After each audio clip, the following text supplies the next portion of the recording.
Hello everyone, hello dear student, आप सभी का स्वागत है। आज की इस क्लास में 10 मिनट 10 सवाल बैंकिंग एंड फाइनेंस से रिलेटेड कराऊंगा।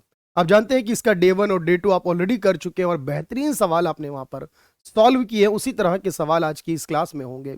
अगर आप बैंकिंग से रिलेटेड कोई भी एग्जाम देने वाले हो, एसबीआई का हो, आईबीपीएस का हो, आरआरबी एग्जाम्स हो, आरबीआई का, नाबार्ड का या अदर रिलेटेड एग्जामिनेशन हो आपके पास, तो ये सीरीज बहुत हेल्प करने वाली है आपके लिए। कंटिन्यू वॉच करिएगा इसे और अगर पसंद आए तो शेयर भी कर दीजिएगा और इस चैनल को सब्सक्राइब भी कर लीजिएगा। तो चलिए शुरुआत करते हैं डे 3 के बारे में। क्या कुछ खास सवाल आज डिस्कस करते हैं। देखिए, सवाल है कि निम्नलिखित कथनों में से कौन सा कथन सही है, यह बताना है आपको।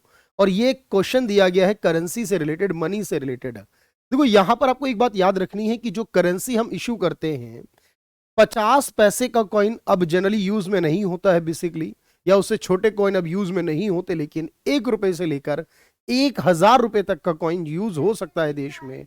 और सबसे बड़ा जो कॉइन होगा वो 1000 का होगा। याद रखेंगे, सारे के सारे कॉइन जो होता है वो भारत सरकार का वित्त मंत्रालय बनाता है। 1 रुपए का नोट भी भारत सरकार का वित्त मंत्रालय बनाता है। और बाकी के सभी नोट आरबीआई के द्वारा बनाए जाते हैं और सबसे बड़ा नोट 10,000 तक का हो सकता है। सवाल दिया गया है यहां पर कि आरबीआई जो है 1 रुपए का नोट भारत सरकार के वित्त मंत्रालय द्वारा, तो ये बात सही आ गई शुरू में ही। 1 रुपए का नोट असीमित लीगल टेंडर वैधानिक मुद्रा है, तो गलत है भाई। 1 रुपए कॉइन जो है वो अनलिमिटेड लीगल टेंडर नहीं माना जाता कि आप 1 रुपए के कॉइन में, क्योंकि कॉइन में अगर आप पेमेंट करते हो तो 1000 रुपए से ज्यादा कॉइन में पेमेंट नहीं कर सकते। भारत में नोट के लिए जो वर्तमान प्रणाली है वो आनुपातिक यानी प्रोपोर्शनल रिजर्व सिस्टम है। भाई ये गलत है। हमारा जो सिस्टम है वो 1956 के बाद से प्रोपोर्शनल नहीं है सर, वो है मिनिमम रिजर्व 200 करोड़ रुपए वाली कंडीशन। ये भी गलत हो गया। जो 50 पैसे का है वो भी असीमित नहीं है सर, ये भी गलत हो गया। तो कोई गलत कोई सही नहीं, ऐसा नहीं, पहला वाला सही है ऑलरेडी। 1 रुपए का जो नोट होता है वो भारत सरकार के वित्त मंत्रालय के द्वारा ही इशू किया जाता है। अगला क्वेश्चन है, कौन सा भारत में बैंक साख का सर्जन करते हैं। देखो याद रखिएगा, साख सर्जन कहते हैं, क्रेडिट क्रिएशन कहते हैं किसे।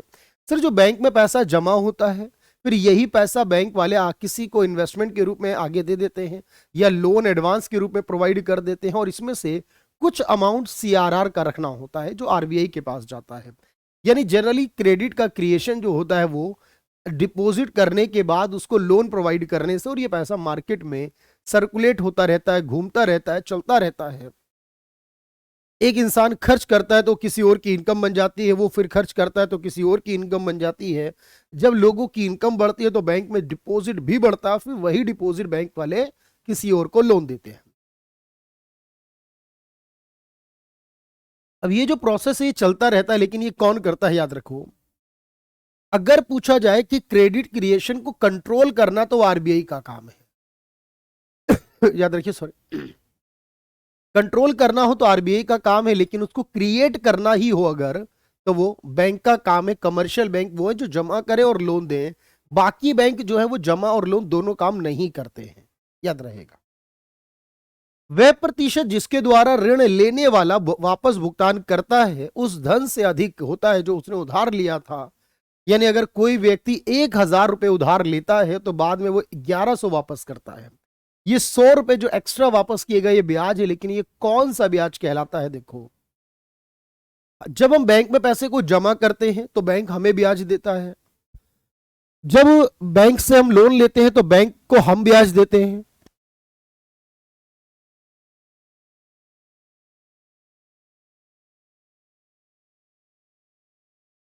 तो हमेशा याद रखिएगा, जब बैंक से कभी भी लोन का लेन देन किया जाए या डिपॉजिट का, जो उधार का लेन देन हो, उस पर जो ब्याज चलता है हमारा, उसको नॉमिनल इंटरेस्ट रेट कहते हैं सर।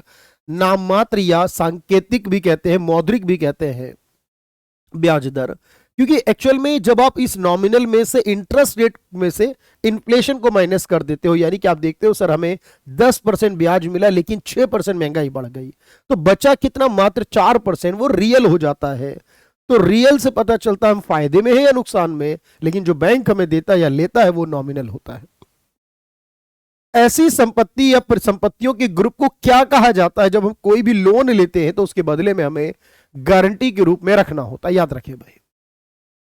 ऐसी कोई भी संपत्ति, जब हम कोई भी लोन के बदले गारंटी रखते हैं, जैसे घर को गारंटी के रूप में रख देते हैं गिरवी, गोल्ड को, सोने चांदी को, कोई भी इन्वेस्टमेंट प्रोजेक्ट है उसको, शेयर को, इन सब चीजों को हम गारंटी के रूप में जब रखते हैं बैंक में, तो गारंटी रखी गई चीज को कोलेट्रल कहा जाता है।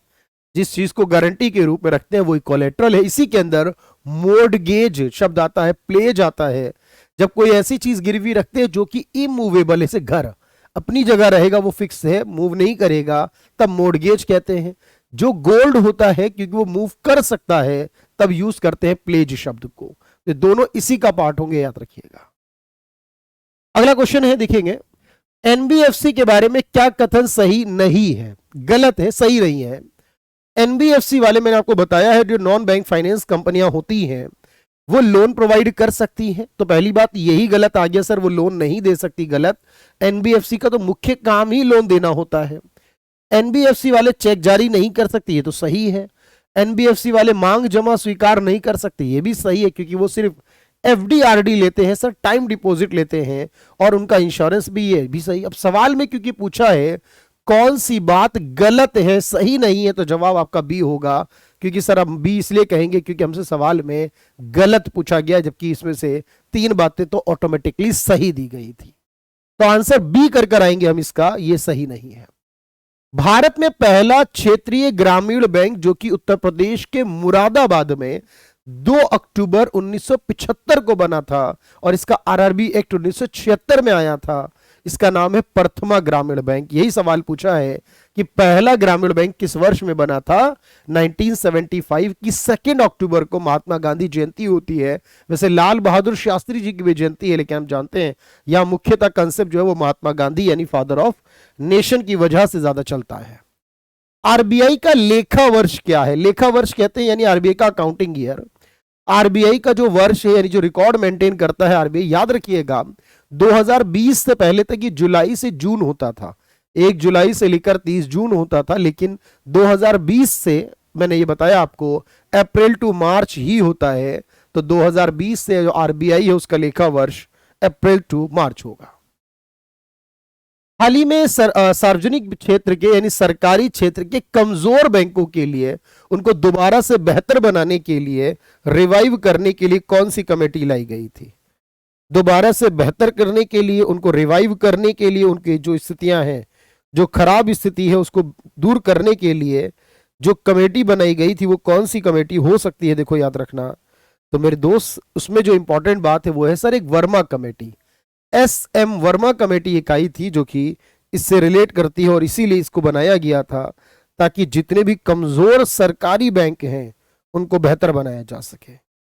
कमजोर सरकारी बैंक है जो, उनके लिए एसएम वर्मा कमेटी आई थी,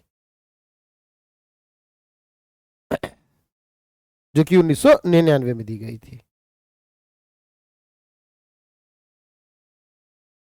अगला देखिएगा, निम्नलिखित में कौन सा वाणिज्यिक बैंक का कार्य नहीं है? बैंक का काम नहीं है ये बताना है कौन सा। देखो ध्यान से, तो जो बैंक होंगे ये लोन प्रोवाइड करते किसानों को, सर सबको देते, किसान को भी देते हैं। वो डिपॉजिट करते हैं, वो सबसे डिपॉजिट करते हैं, यूनिवर्सिटी से भी करते हैं, लोगों से भी करते हैं।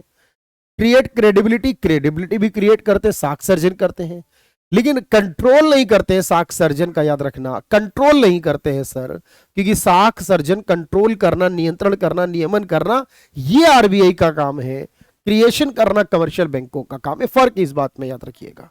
आखिरी सवाल आज का इस सीरीज का, कोई चेक किस प्रकार की जमाओं के विरुद्ध दिया जाता है, यानी किस प्रकार की जमाओं के बदले आप चेक से पेमेंट कर सकते हो? देखो, आपका सेविंग अकाउंट है उसकी पेमेंट चेक के थ्रू हो जाएगी, किसी को करंट अकाउंट है उसकी पेमेंट चेक के थ्रू हो जाएगी। एफडी आरडी अगर खुली हुई है तो नहीं होगी। तो मेरे भाई याद रखना, अगर आप आरडी करते हो तो इसमें जमा तो होता है, विड्रॉल नहीं करते। फिक्स डिपॉजिट में जमा करते हैं, विड्रॉल नहीं करते, इसे आप कहेंगे डिमांड डिपॉजिट। तो जो डिमांड डिपॉजिट होता है सिर्फ उसमें आप कहोगे कि सर यानी सेविंग और करंट अकाउंट में, ऑल नहीं कह सकते। तो यही आपका राइट आंसर हो गया इसका मतलब, क्योंकि जो सेविंग करंट यानी डिमांड डिपॉजिट है आप उससे पेमेंट के लिए चेक इस्तेमाल कर सकते हो। तो ये होपफुली आपको पसंद आ रही होगी। 10 मिनट 10 सवाल की सीरीज डे 4 जल्दी लेकर आऊंगा आपके पास, और उसके बाद बहुत कुछ है कराने के लिए। इस बार 2024 में आपको बैंकर्स बनाकर छोड़ेंगे। Thank you everyone, thank you so much.